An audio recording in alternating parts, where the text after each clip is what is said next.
This is the Greg Bedard Patriots Podcast with Nick Cattles.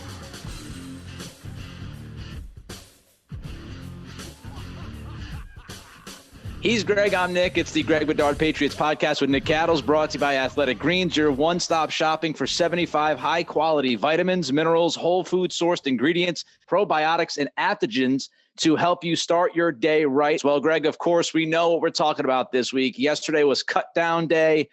First question for you, any moves that might have been a surprise? Well, going through the releases, I would say that, and I'm just going to go right through the list. I mean, I'm sure it's not shocking. It's disappointing. Devin Asiasi. Yasir Durant on the offensive line. He was a sort of a guard tackle combo. I mean, I didn't have him on my team, but it was. They gave up a late round pick. I think it was last year for him. Sort of a veteran. A mild. He wasn't on my list, so I don't even say it's a surprise, but it's notable. James Ferentz, not a surprise. I would expect him to be back. He's a veteran. Veterans with at least 4 years of experience don't have to pass through waivers. So They can just say, the Patriots can just say, hey, look, if we release you to get some guys to the roster, will you sign back with us? And they say, yeah, I don't want to leave. So it works out, sort of like Brian Hoyer and Nick Folk last year. So I assume Ferentz will be one of those guys. Arlington Hambright, I really liked a lot. He would have been my choice sort of on the interior as a backup guard. For now, the Patriots have gone with Chasen Hines, the rookie. We'll discuss him a little bit more in a second. Let's see, Kevin Harris, the draft pick at running back. Not a surprise he didn't do much. I would say Lil'Jordan Humphrey, I had him off my 53, but I know the Patriots really like him. Again, a veteran. I would not be surprised if he's back and probably elevated to the active roster for the Dolphins game. Cam McGrone, the draft pick, not a surprise, had him off. Terrence Mitchell, not a surprise, had him off, but they're very limited at cornerback, which we will talk about. Trey Nixon was a hero in training camp or the preseason, sort of faded, not consistent catching the ball. LaBryan Ray was sort of, if I had to say which move am I shocked by, or not shocked, but surprised by, LaBryan Ray, the undrafted free agent out of Alabama, who I thought, in my mind, he can clearly play in this league as a sub rusher. I mean, if I don't see the difference between him and Adam Butler, and the Patriots kept Adam Butler around, and I think might have given him an extension at one point. But it looks like they, for now, and again, these things can change because we could know stuff while we're recording this podcast in terms of it. Did they get any claims, what have you? It looks like they decided to keep Sam Roberts, not quite the same position, similar position. I liked Roberts a lot. I liked both of them. I would have tried to find a way to keep both of them. The Patriots did not do that, so they picked one or the other. I really liked Ray. I was pretty surprised by that. He can play in this league. I would not be surprised if he's claimed and becomes a good player in this league. I'm just looking at my 53 and what I had. So I had Sam Roberts out, and I had LaBryan Ray. I had LaBryan Ray as a tackle, so it's a little bit different. They decided to go with basically 4 guys at defensive tackle. I wouldn't include Roberts there. I mean, I guess he's more of an end like Dietrich Wise Roberts is, and so they're really only going with 4 guys in the interior. They're going with Godchow and Davis as nose tackles. They're going with Barmore and Guy. It's a little skinny for my liking, but that's what they decided to do. And let's see, Cody Rusey, the center, was a guy that a lot of people had on their roster. I thought he's a guy who's destined for the practice squad. Will Sherman, would love to have him back on the practice squad. My most improved guy over his rookie year to this year. J.J. Taylor, a little bit shocking considering the the Ty Montgomery injury. That might tell you that Montgomery might not be out very long. Hopefully that's the case because they really need him. But I would say those are sort of my thoughts in the more controversial picks. Yeah, I wasn't very surprised by the list of 53. I would put Humphrey in there as maybe a slight surprise because he played so well, especially towards the tail end here. But that you don't know how much of that is who they're going against, who they're playing against, and what you are actually running as an offense. Like, I don't know how well and in depth he knows the offense right now, but the eye test would tell me that Lil'Jordan Humphrey was somewhat of a surprise. I agree with you, LeBron Ray. Looks like Mitchell might have kind of leapfrogged him a little bit, and they've decided, as you said, to stay a little skinny inside. Carl Davis is one of the dudes that I thought that might be gone if you were keeping Mitchell and or Ray, but Davis is there for now. So not many shocking things. Ferentz did some boneheaded things late in the preseason. So I don't know if that helped him or hurt him. I do think he'll be back because, the Belichick-Ferentz kind of relationship, but not too many surprises. Anything that actually shocked you, Greg? Because when I look at this, not really much of anything, I would say, shocked me. Devin Asiasi might be as close to anything, but nothing that really just made me kind of taken aback, so to speak. No, but can we talk about things that piss me off? Oh, absolutely. Yeah, we might as well go there. I mean, look, Jelani Tavai being on this roster, or really any NFL roster. Jelani Patricia. It's a freaking travesty. And God, I swear to God, if LeBron Ray goes somewhere and is a really good sub pass rusher, meanwhile, Jelani Tavai's on this freaking roster, I'm going to be even more pissed than I already am. I mean, no, there's nothing shocking about this, Nick. You know why? Because this roster isn't any good. Like it used to. Remember when the Patriots used to have like a ton of players on the team where you're like, oh crap, they're going to get released. I remember one year they had like 8 to 10 guys who were claimed by other teams. Like, I mean, out of this group, the only guys who I think that stand a chance to be claimed that, oh God, I have to have him. I mean, I'm going through no, not Trey Nixon. LeBron Ray, Will Sherman, maybe JJ Taylor. Like, that's it. That's it. You know why? Because the roster stinks. It's not any good. They have no good young players coming into the pipeline. I mean, I was just thinking about it before. Let's just deal with the defense, okay? This is Bill's baby, the defense, okay? Dietrich Wise is here because he's here, because Belichick loves him. I mean, he's an average player. Is he an NFL starter everywhere else? I wouldn't say that. Lawrence Guy, imported. Barmore, absolutely home run out of the park. Matthew Judon, imported. Bentley, average NFL starter. Raekwon McMillan, imported. I'm just going with starters. Jonathan Jones, developed here. Yes. Adrian Phillips, imported. Who I consider more of a starter over Kyle Duggar, but I'll give you Duggar, who in my mind is a little bit better than average starter in the NFL right now. Could he be more? No question. The talent is there. Devin McCourty, homegrown, on fumes. Jalen Mills, imported. Miles Bryant, he's here, but he shouldn't be an NFL slot corner right now. He should be like a sixth player on the defense. So that's just the defense that we're talking about. And that's the side that Bill knows the best. And there's a lack of look. I'm excited about. I like DeMarcus Mitchell. I see him more of an edge guy, like a Matthew Judon type of guy, than say, LeBron Ray. I like Sam Roberts. I think there's something there as a 6th-round pick. I like him. He, to me, his ceiling is being Dietrich Wise. He's the next Dietrich Wise, which, I mean, I don't really know what that gets you.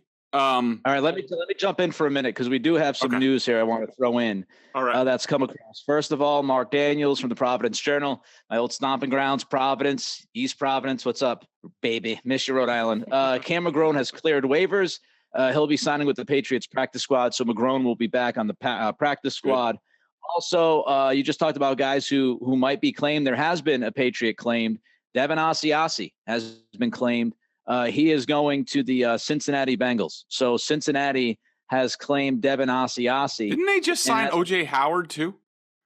I don't know. I saw that O.J. Howard got cut by Buffalo. I didn't see if he went to Cincy, but Asiasi goes to Cincinnati. And as of right now, nothing on the Patriots claiming anyone as of yet. I'm still looking at it. And I just saw a tweet from Chad Graff from The Athletic that says no waiver claims for the Patriots today. So the Patriots did not claim anybody.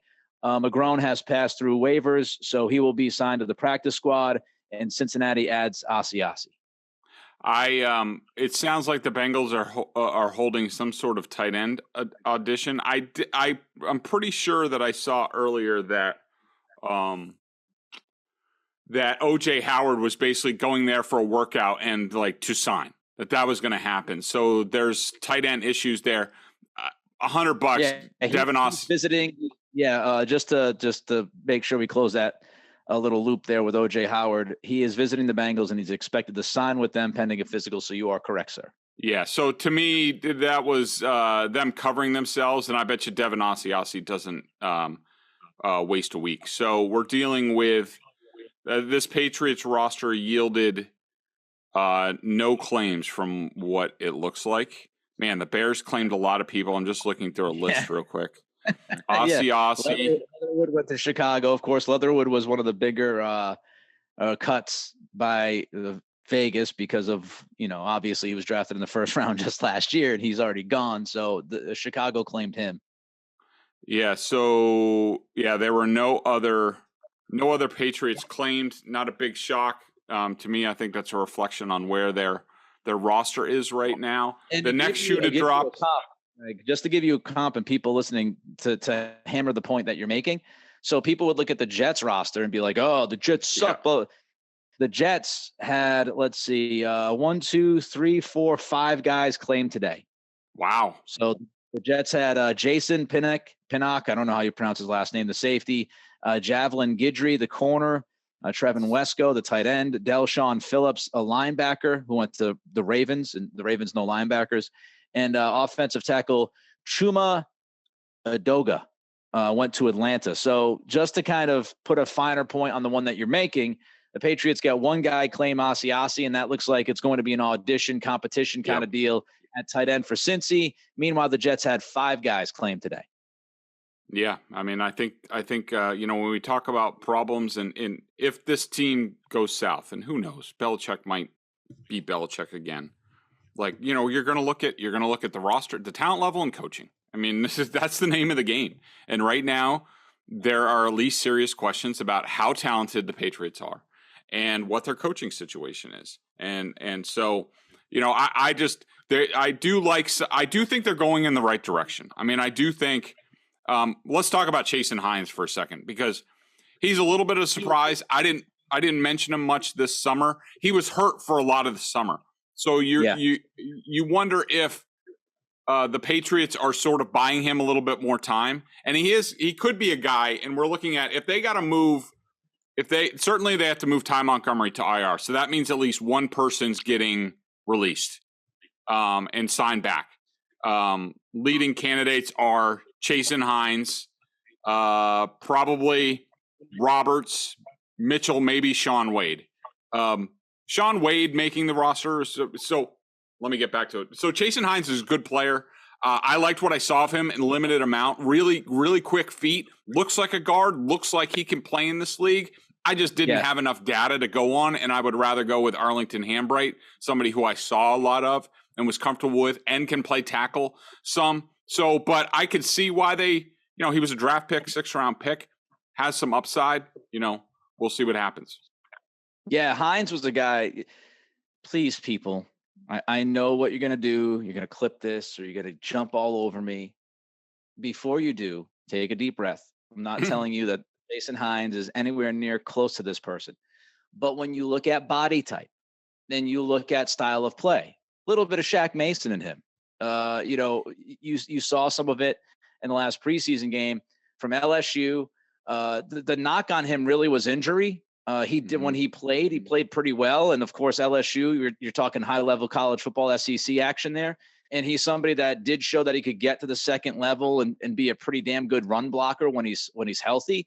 So I do think there's some potential with him. When you see him again, he kind of looks like Shaq Mason from a build standpoint, and even some a style of play standpoint. When I was watching some clips of him over the last couple of days, when you talk about Hines, Greg, you talk about a rookie, and this roster right now, of course, it's the initial 53. So this can change an awful lot, and it likely will.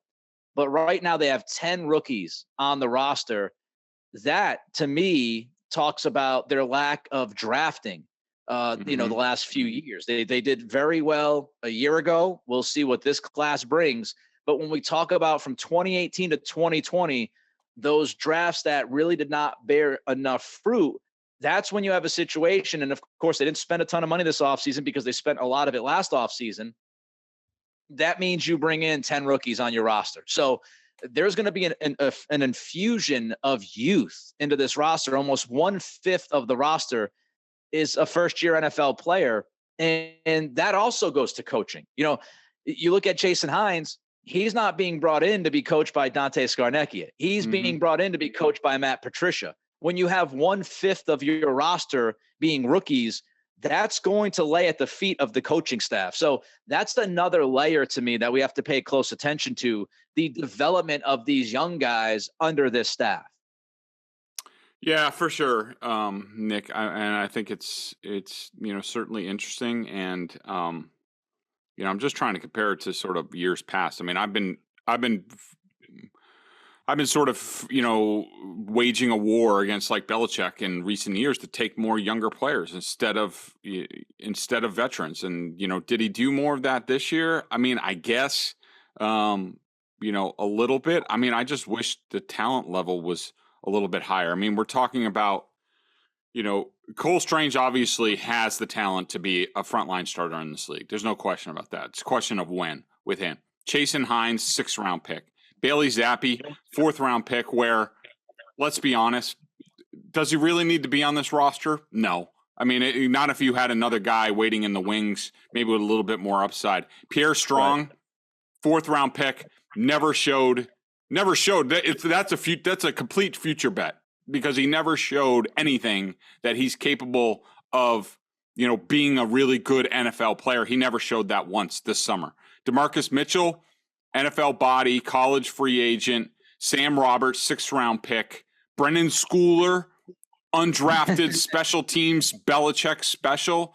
And you have Jack and Marcus Jones at 4th and 3rd-round picks. So we're not talking about, at least as rookies, that the NFL reflected and said, these guys are top-level talents. But, I mean, and I don't think a lot of them have a very high ceiling. Cornerbacks, we'll see.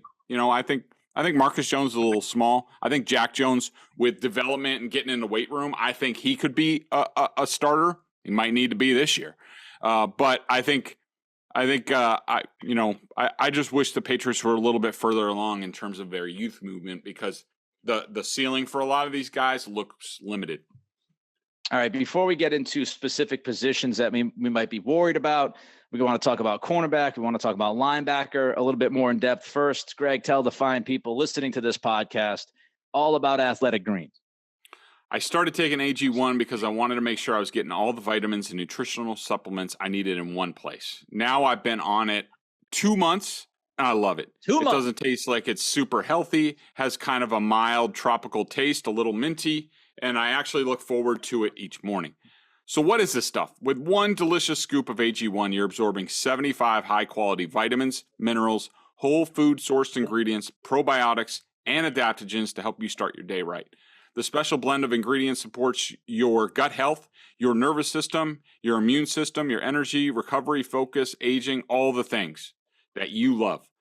I take it first thing in the morning. Now it's part of my morning routine, and I'd be lost without it. Contains less than 1 gram of sugar, no GMOs, no nasty chemicals or anything, while still tasting good. Right now, it's time to reclaim your health and arm your immune system with convenient daily nutrition. It's just 1 scoop in a cup of water every day. That's it. No need for a million different pills, supplements to look out for your health. To make it easy, Athletic Greens is going to give you a free 1-year supply of immune-supporting vitamin D and free travel packs with your first purchase. All you have to do is visit athleticgreens.com/Bedard. Again, that's athleticgreens.com/Bedard to take ownership over your health and pick up your ultimate daily nutritional supplement. So the Jets have had 7 players now claimed. That's a total of 7. The Bills have had 4, and the Dolphins joined the Patriots with 1. Again, just to go back and give you an idea of depth of roster and how the league, perceives and looks at these rosters from each team in the AFC East. The Jets, 7 players claimed, the Bills 4, the Dolphins and the Patriots both with 1. All right, Greg, when we look at the 53-man roster as of right now, what position or positions are you most worried about? I'm horrified about cornerback. I mean, petrified at this point, especially going against the Dolphins and Tyreek Hill. I mean, look, you have Jalen Mills, who nobody around the league, I mean, he thinks that he's a number 1 cornerback. Certainly wasn't paid that way when he was free agent. Who knows? Maybe use the years. Maybe he is making the leap. I doubt it. Sort of a guy who's been in the NFL is sort of what he is at this point. Then you have Jonathan Jones instead of being a slot cornerback. Now he's on the outside. Is he as good on the outside as he was on the inside? He's small. How does he match up if he gets matched up with bigger receivers? I think he's like 5'9", 5'10", $190 or something like that. And then you have Miles Bryant, who I love. Can sort of fill a bunch of different roles in the secondary, but now he's your starting slot cornerback for now. And the last time he was seen doing that, he was getting torched by the Bills. A lot of people that happens to, but it happened to him. McKenzie, Beasley, he had a tough time. He had a tough time against the Raiders and Hunter Renfrow. A lot of people do that, but and then you just the only thing they have, unless I'm mistaken, is they have the 2 rookies. That's it. Where is Shaun Wade? Yeah, why is he not on this roster that I'm looking at? It's an interesting question. There he is, left cornerback. Okay, Jonathan Jones. I'm looking at our lads' depth chart, and I missed it. So they have Shaun Wade, who, they traded for him a year ago. The Ravens he was a draft pick of the Ravens. The Ravens were going to cut him. Patriots picked him up. Didn't do anything last year. Flashed in the preseason this year. When it comes time to practice, he does not really crack. He didn't crack the 2 deep. To me, I kept Shaun Wade off my roster for this reason. If there's an injury, who do I want in? Jack or Marcus Jones or Shaun Wade? And I went with the Jones boys every time. Like I'd rather go with a talented youth than, Wade's okay. He made plays in the preseason. Great. In practice, he didn't do much, but I just think they're playing with fire at cornerback. They really are. When I look at this, it's just generally speaking, because I think a lot of people will look at the 53-man roster. There's going to be a lot of conversation about how good this team is, how good this team might not be. I see a lot of people already waxing poetic on Twitter about how bad they're going to be. I see people saying, "Oh, don't throw them out just yet." Here's how I look at it. You can paint a picture when you look at a roster and there's no games that have counted that have been played yet, right? You can paint this picture of a positive light or a negative light. You can look at cornerback and you can say, yeah, there's a ton of questions, right? I'm not the biggest fan of Jalen Mills, never have been. Maybe he'll prove me wrong. Hopefully he does. When you look at John Jones, you talked about this. Jonathan Jones, smaller guy, going to play the outside now. How's that going to work? Miles Bryant is smaller. You got 2 rookies. Shaun Wade's unproven. That would be the pessimistic side. The optimistic side is, hey, Jalen Mills played great in the preseason, and Belichick has proven to people before that he can take cornerbacks and get more out of that position than others can. And, Jack Jones was a guy who has a ton of talent. He was drafted late because of off the field issues. And so there's 2 ways to look at it.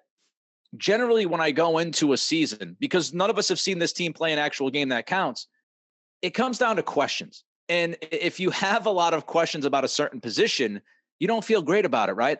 That's kind of the logical way I look at it. If you find yourself listing a lot of questions about each guy playing that position, then it's a question mark, which shouldn't make you feel great about it. So cornerback is a question, no doubt.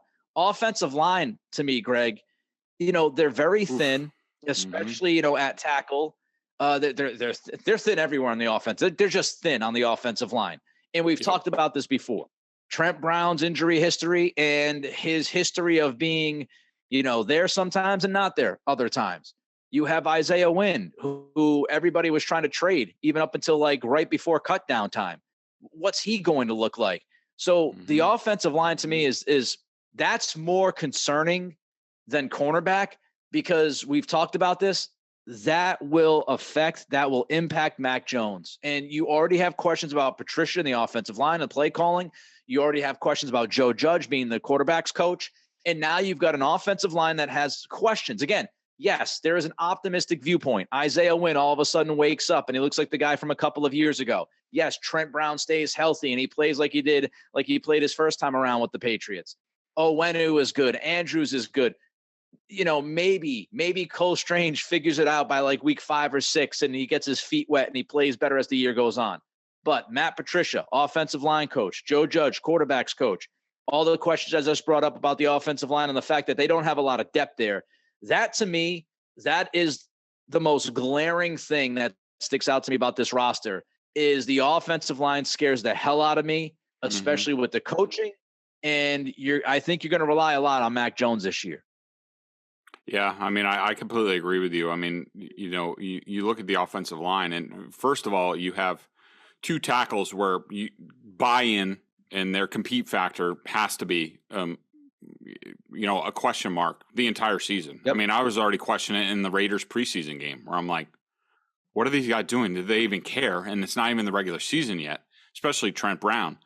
And not exactly Iron Men at the tackle position. And then backing them up are 2 guys in Yadni Kajus and Justin Herron, who, I mean, they can't start in this league. I mean, they can't. I mean, they're only there because that's what the Patriots have. They don't have anybody else. There aren't any other tackles they can bring in. And on the interior, you're backing up the guard position. Just assume they have James Ferentz as David Andrews backup on the practice squad or whatever. So you have a center backup at guard right now, and they'll have others on the practice squad, maybe like an Arlington Hambright or whatever. But you're backing up Cole Strange, a rookie, and Mike Owenu, who is really playing out of position, with a 6th-round pick rookie who only was like in camp for like 2 weeks. And you're like, boy, it's scary. I mean, and you could say the same thing about linebacker. Like, there are so many positions. I will say I like the defensive line and the edge guys. Like, I'm fine with that group. I agree. Pretty much everywhere else, they only have 2 tight ends. The team that doesn't have a fullback that is going to the outside stretch run, and the Shanahan system has 2 tight ends. Like, it's great that you bring up tight end, Greg. Like, positions again that we're most worried about. Offensive line is at the top of the list for me, but second was tight end, and that might surprise people a little bit because you're thinking about other positions for whatever reason. But now after cutting Asiasi, you have 2 guys on your roster. And Hunter Henry, he was relatively healthy last year, got dinged up in the preseason this year. He has a long history of injury. And you have somebody at Jonnu Smith. Again, we hope that they get the most out of that guy. We believe that if he is deployed the right way by this offense and the right play calls are made at the right times, he could be an impact player. But he also was almost a 0 last year. And you don't have anybody behind those 2 guys. That drives me nuts. I agree with you on the defensive line. I actually feel pretty good about those guys. Yep. The linebacker thing you mentioned, this is my 1 point on linebacker. And I tweeted this out at Nick C Radio yesterday. You came out after the draft. You had a chance to add a couple of impact linebackers in the first 2 rounds of the draft. You decided to draft Cole Strange and Thornton. Fine. Hopefully those guys work out. But when you did not draft Devin Lloyd and a couple of others, right? Yep. The logic, what they sold to us. Well, we didn't draft anybody this year because we have Cam McGrone. And Steve Belichick came out and said, you got Cam McGrone. You haven't seen Lawrence Taylor in action yet. This guy's running around the field sideline to sideline. He looks like an all-pro. And everybody lined up. It was like the Patriots knew what people expected and anticipated. It's like the Patriots understood that one of the pushbacks was going to be, why don't you guys draft a linebacker? And the wall of defense that was thrown out there at every stop, Cam McGrone. Cam McGrone is our draft pick this year because of his ACL last year. Dude got cut, okay? Even if he works out a year from now or 2 years from now, you still swung and missed because you put your eggs in the Cam McGrone basket, and Cam McGrone is not ready physically, and he might never be ready physically. And you decided to pass up linebackers that could have helped you, I think, immediately. Absolutely. And Nick, you could say the same thing about about cornerback. I mean, we were all going in. There's Keir Elam. Like, if you stayed where you were in the draft, the Bills took him. He's going to Tre'Davious White went to IR. So Keir Elam's going to have to start at the beginning of the year for the Bills. Like, they had a need at cornerback. They took the guy that the Patriots could have taken. Instead, the Patriots are left with, slotting everybody up a slot. Jalen Mills, ideally it should be J.C. Jackson on a fat contract at top cornerback. Jalen Mills is your number 2 cornerback, and Jonathan Jones back at slot, and everybody else slots back a spot. I'm fine with that. I'm ready to roll with that. But this group, I'm not. And you could have added a cornerback, decided not to do it. Like you said, could have added a linebacker, didn't do it. Could have added a nose tackle like the guy Neil Farrell from LSU that the Raiders took right in front of you, who kicked the Patriots' ass all week in Vegas, didn't do it. And offensive tackle. We talked about possibly taking an offensive tackle early in the draft to protect yourself because of Trent Brown, because of Isaiah Wynn, because you don't really have anything in the pipeline after that. And did they do it? No. And now they're left in these positions where you're just like, do they really have any talent at those spots? Positions I like the most, just to end on a positive note before we move on to some other things. Yeah, let's be positive. We mentioned the defensive line. I think Dietrich Wise has shown that he's improved a little bit against the run, which is a positive. If he can continue that, I think he does have talent. We've talked about him. You talked about him, Greg. You were one of the first guys his rookie season. I remember. Yeah, it was like 2 days in. And how he stood out. But it looks like he's developed a little bit here against the run, which would be great news for them. I would say that's fair. We talked about Barmore. You've mentioned this. He looks like he's, improved against the run, and he might be a 3-down lineman. Yeah, he's coming for a 3-down role. He might be getting Lawrence Guy's snaps. That's what I would do if I were the Patriots. So you've got, I think you're good there. You mentioned edge. I agree. I feel pretty good about edge. Jennings has kind of popped. He popped early, hasn't popped as much lately, but at least there's something there. Uche, I believe if you put him in the right situations, he'll be fine. So I'm good there. And, I would also say safety. I feel really good about the safety room. I think they've got a nice mix of young and old. I think they'll be fine at safety. I'm okay with running back with Stevenson and Harris. I don't think you're going to get a better 1-2 combo in a lot of other, places in the league. And relatively speaking to prior years, I also feel pretty good about the wide receiver room. I'm not telling you that they, are a top 5 or top 8 or top 10 receiving room, but they have more there than they've had in recent years. I would agree with that. I would say that I would term the receivers functional or capable enough, right, to move the ball. I mean, the Patriots didn't have any, great players last year, and they were 6th in the league in points, and they got some explosive plays. Of course, the offensive coordinator had something to do with that, and we'll see about that. But, I will say, I like the running backs. I like the quarterback. They have to do more around him. I have no issues with Mac. I'm okay with the receivers. I would love to see more tight end, top end talent on that team. Maybe they get Thornton back, and maybe he is that guy, because they're sort of missing a speedy, do everything sort of guy. Aguilar's fine, but he's more of just a straight line guy. Defensive line, edge. I'm good with. I wish somebody developed a little bit more opposite Judon. We'll see whether that happens with the guys that you mentioned. I don't love the safety position, but I like the pieces that they have. I'm interested to see how it comes together. I think they're a little bit overrated. Why don't you love the safety position? Because I actually feel pretty good about that. Well, here's the way I look at it. I think that McCourty is definitely on the downside of his career. And he's missed a lot of tackles this summer. He's really back there to get you lined up to make sure everybody's on the same page. He's a decent enough player. He's not going to make any plays for you. So that's a declining spot for me. Do they have anybody in the pipeline? Maybe Bledsoe's the guy. I do like Bledsoe. He's a young guy who really popped this summer, so that's good. Kyle Duggar, I think the jury's still out on what kind of is he an NFL starter? Is he what kind of NFL starter?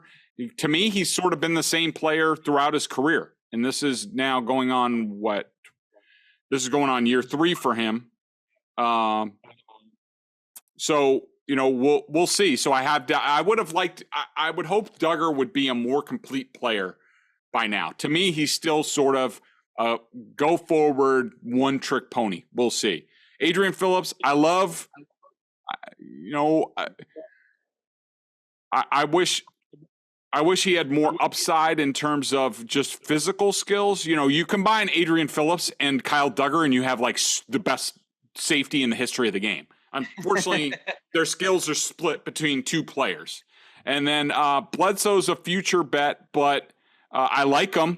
And then Jabril Peppers, Nick, I got to tell you, based on what I saw this summer, I have no idea why the Patriots guaranteed him $1.35 million and what he's doing here. He's not quite the Devy of the safeties, but he's pretty close. And people around, I talked to other teams about him, talked to the Panthers and Raiders after their practices. Hey, what do you think about this guy, that guy? Both teams were like, they didn't understand what the deal was with Peppers, and they didn't think he was good in Cleveland, and they don't think or New York or what have you, and don't think he's going to be good here. And they couldn't believe that him coming off an ACL, that Belichick guaranteed him $1.35 million, which basically guaranteed him a spot on the team. We'll see. Bill knows a hell of a lot more defensive football than I do, but I'm just not. I think he's a bit overrated. People like the name and remember the kid from college. And I think they'll be a little bit surprised to see what the actual NFL player is. A couple of things. First and foremost, Peppers, look, Joe Judge guy from New York, right? But he is coming off of an ACL. I'm not going to go too crazy yet. I mean, he didn't get off to the fastest start. They've kind of slow rolled him a little bit early on. So I'm willing to give him a little bit more time to see how he can fit, and maybe he comes around physically.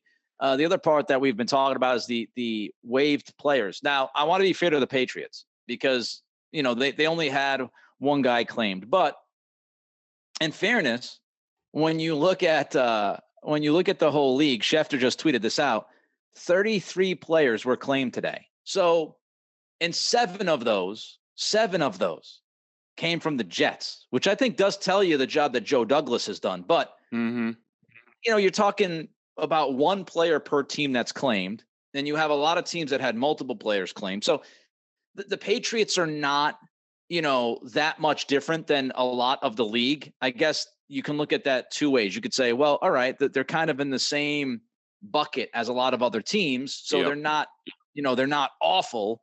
But I think the point Greg was making earlier is they also have not differentiated themselves from the league. They would be the Jets in years prior. They would have the team that had the more depth and the better roster, and they would stand out versus the rest of the league. So when you look at this roster, I think overall, and this should not surprise anybody, the Patriots are a team that's still kind of stuck in the middle. And, they're kind of in the middle with the roster, maybe a little lower than the middle. I think those are the expectations. We won't get into specifics until next week, but I think generally speaking, those are the expectations. Another news update here from multiple writers on Twitter. I'm going to tell everybody about this because I think a lot of listeners are questioning what's happening with him, and they will know what's going on with him by the time this podcast is released. But Lil'Jordan Humphrey has officially signed, according to a source, with the Patriots practice squad. So I know a lot of people wanted Humphrey to hang around. I saw some people concerned that he might latch on with somebody else, but Lil'Jordan Humphrey will be on the Patriots practice squad. All right, before we get to my thoughts on Jimmy G and your quick thoughts on Jimmy G, I don't want to spend a lot of time on this game, Greg, because it stunk out loud. I watched from South Lake Tahoe, which, by the way, if you've never been to South Lake Tahoe, I strongly suggest get your ass to South Lake Tahoe for like at least 3 or 4 days, if not the full week. It's a lovely place, gorgeous, 78 to 82 degrees every single day we were there. Tons of stuff to do, restaurants, breweries, shops. You've got the lake. Don't take your dog because that kept us from doing some outdoor stuff, but leave the dog at home, go to South Lake Tahoe. You'll enjoy it. It's a beautiful, beautiful place. So I watched the game. It stunk. The offensive line wasn't very good. Mac threw an awful pick. The defense wasn't great. Pretty much all phases, as Belichick would say, didn't really show up. Any thoughts on this game? I don't want to get too much into Miami because we'll do that next week, but any thoughts about just this game isolated in a vacuum and what you saw? Yeah, I mean, look, I people have probably heard me, and I certainly, blasted the team off the game and did the film review and all that stuff. People know where I stand. I think it was for anybody who wanted to doubt what people like myself. I mean, I was certainly the first one to do it, but to sound the alarm bells about what is going on with this practice. Here's the only thing I would say to people, and I'm sure there are people out there who just want to, put fingers in their ears and pretend like everything's going to be okay. And it might, who knows? And go. If you want to do that, that's fine. But, I say like, this isn't my first rodeo. And what I mean by that is I have been covering the NFL for 20 years. Yes. But in that time, I watch camp practices. I watch preseason games. I've done it for multiple years. I've learned lessons from covering teams, what to believe, what not to believe. And the reason I have been so alarmed with this team, and you saw it on Friday night, and you can believe whatever BS Matt Patricia is putting out there if you want. But the reason I was so alarmed, and I'm glad everyone got to see it for themselves on Friday night, was this is who they have been every single practice this summer. Like it would be one thing if and I'm not an alarmist. People who read the site, people who listen to the podcast know that I am very much, I'm a prove me guy. Let me see it. Show me. Like, 1-3 last year. I didn't panic. I didn't change my prediction, which I think was, 10-7 or something, 11-5, and they ended up 11-5, 11-6, and they ended up 10-7. I'm always one game too optimistic, and so I'm not an alarmist. But I know the difference between. So if they were executing in practice against themselves and then sucking in the game, which happens a lot in the preseason because you go vanilla and like whatever, you don't really. I wouldn't care. I would have been like, okay, fine. The games don't matter, which is what I hear from a lot of Patriots Belichick loyalists on Twitter these days. Games don't matter. Like, do you think I'm an idiot? Do you think I'm telling you like the sky is falling on offense because of preseason games? Like I'm not an idiot. It's because it's been like this every day in practice. They make the same mistakes. The same runs that were blown up the first day in pads are getting blown up against the Raiders on Friday night. And so, that's where they are. Do I think it could get cleaned up?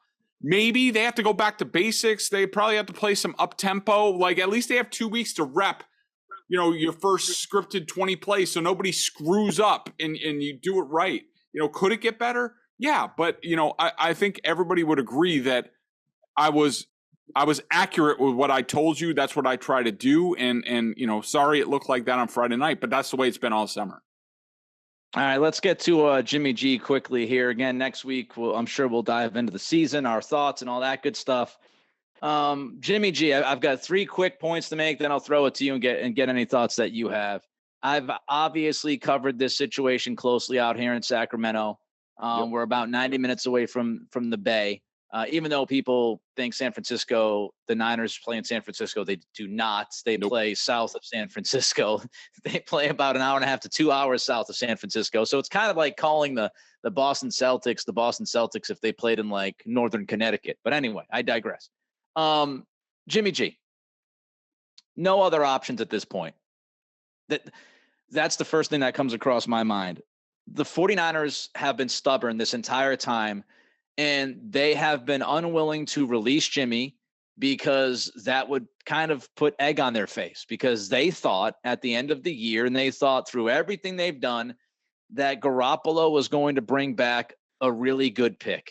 And everybody can paint this as, oh, the surgery got in the way. Look, Garoppolo was never going to get them what they thought he was going to get them. You look at the other deals for quarterbacks, the Matt Ryans of the world, the Carson Wentzes of the world, Baker Mayfield very late in the process. The Niners were never going to recoup the kind of return that they were hoping they were going to get. So they desperately held on to Jimmy G through the summer, hoping that somebody or multiple people would get hurt at the position, which might strengthen their leverage, which it never was going to, because you literally needed 3 or 4 teams to lose their quarterback. Now, if lightning struck and that happened, they would have been in a good spot. Lightning did not strike. So there just wasn't value in Jimmy. So the Niners held on to him this entire time and said, okay, well, we don't want to let him walk because we'll look like idiots because we held on to him for so long. So can we work something out? Garoppolo on his end, I think he overvalued himself, right? Shocking, a professional athlete overvaluing yourself. I think he believed that as soon as he could have these conversations and Don Yee, his agent, could have these conversations with teams across the league, that they would find multiple teams that were interested. And what they found out was, hey, Jimmy, you didn't have a market. People didn't believe in you. You're always hurt. You're always hurt. And when you've played, you've been incredibly average. So it was really kind of desperation on both sides. They made something work. I'm not going to forget point number 2, Greg. I'm not going to forget what has been done and said. I mean, over the last few months, Jimmy G said, there's no way I want to go back there and deal with the situation again with a young quarterback and blah, blah, blah, blah. We've had reports that, somebody in the operation in San Francisco leaked that Jimmy G was not communicating to the coaching staff, did not communicate to wide receivers, pretty much bailed on the team whenever he had the chance to bail on the team. That stuff doesn't just go away. They put him on an island the last few weeks where he's been practicing with random dudes in T-shirts and reportedly wasn't even part of any meetings this preseason. Did not necessarily get a playbook this preseason. For people saying, well, he's been there, he knows the playbook. The playbook's going to change with Trey Lance because they're completely different quarterbacks. So I'm not going to just erase everything that's been said or done the last few months. There's a lot of issues between these two sides. I think it's going to be incredibly awkward. And the final thing I'll say, especially because awkward with Lance, if Lance gets off to a slow start, there's questions if he's ready or not. If he gets off to a slow start, there's going to be guys in that locker room that are looking over going, hey, that dude, you might not love him, but he did help us get to a Super Bowl, and he helped us get to the NFC Championship game last year. I don't want my young top 3 quarterback that I invested everything into having to look over his shoulder week to week if he starts off slow. Don't want that. Don't need it if I'm the Niners. And finally, it's hilarious to me, frankly. So much pomp and circumstance over a quarterback that is so damn average. This guy is so damn average. He played 3 good games for the Patriots. He bailed on the Patriots, if you believe Martellus Bennett and Julian Edelman and many other people who were reporting some of this stuff back then, that Jimmy G was worried about Jimmy G and kind of bailed on the team last second before that Texans game where they threw Brissett in and they had to run the read option on Thursday night. It was a disaster. He's incredibly average. I know Mike Giardi hates this. Giardi planted the flag a long time ago next to Jimmy G as if he was the next coming. He is not very good. When you ask your quarterback to throw 8 passes in a playoff game, that tells you. I watched San Francisco a lot over the last few years, and I'm telling you, they handled with Garoppolo with kid gloves. They limited the offense. They did not believe that he could make any passes consistently beyond 15 yards. Everything was safe, everything. And he got away with a million mistakes if you watch the games. It's crazy to me that so much has been said about a guy who, if you're ranking quarterbacks in the league, would not be in the top 20.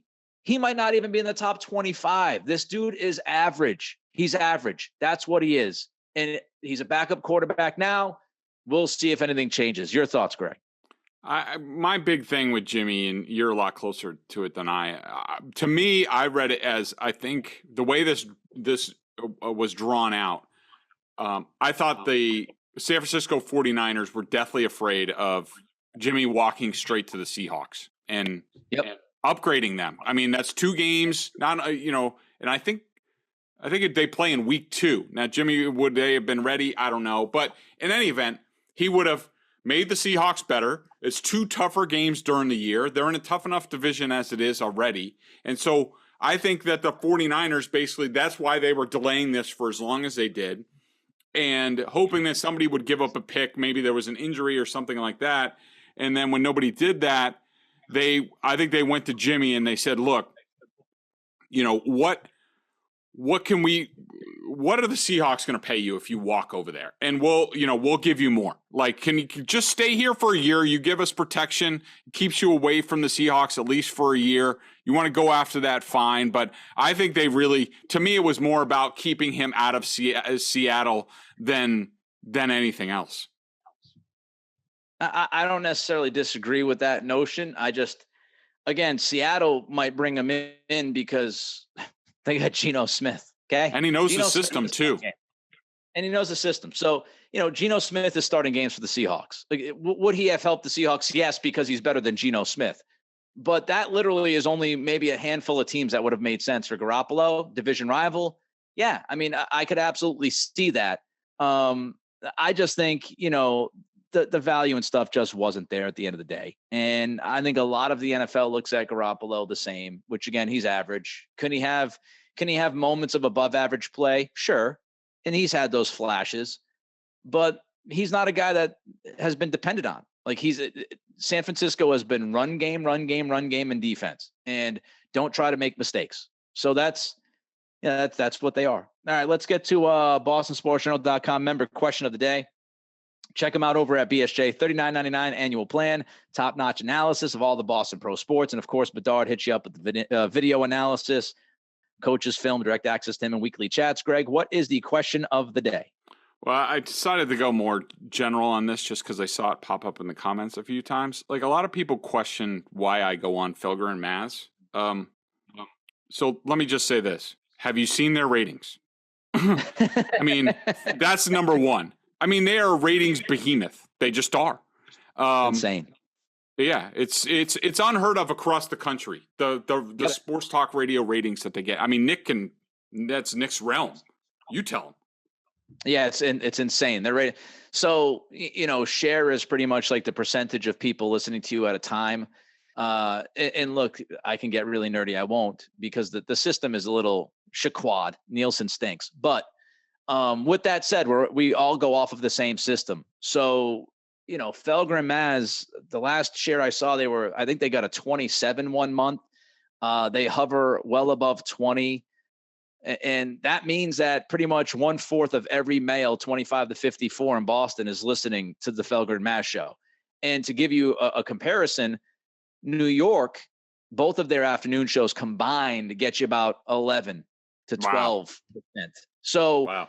Felger and Mazz's share more than doubles what both shows in New York do. So They are absolutely ridiculous. And I credit those guys. I worked there for a number of years. I know both of them.